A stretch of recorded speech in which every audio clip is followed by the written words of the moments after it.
Hello guys, good morning. आप लोग कैसे हैं? तो आज का हमारे नया ब्लॉग में आप सभी को स्वागत है। तो गाइस आप लोग बने रहिए मेरे साथ में। तो गाइस हम लोग आ गए हैं घूमने के लिए और अपना जगह पर भी पहुंच गए हैं। तो आज का ब्लॉग इतना धमाकेदार होने वाला है ना गाइस, आज आप लोग देखकर चौंक जाइएगा, बस बने रहिए।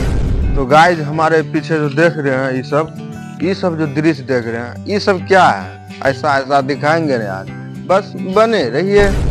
आप सभी को आज का नज़ारा दिखाने के लिए गाइस। तो अभी गाइस देख लीजिए हमारे पीछे का नज़ारा और कितना धमाकेदार होने वाला आज आप लोग समझ गए होंगे। क्या समझे आप?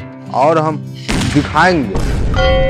ये सब पीछे जो देख रहे हैं ना, ये कहाँ का सीन है बाद में बताएंगे, लेकिन अभी ब्लॉग देखिए आप लोग।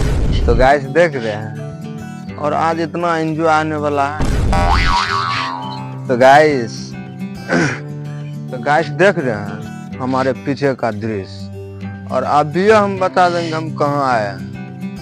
तो गाइस इसी को बोलते हैं क्या, तो कानपुर। जो भी हमारे भाई देखें इस वीडियो को, अगर यहाँ तक आए हैं तो प्लीज इस चैनल को सब्सक्राइब कर लीजिएगा गाइस।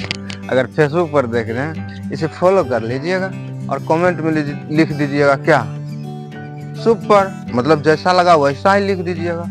हम कौन होता है आपको राय विचार देने वाला है।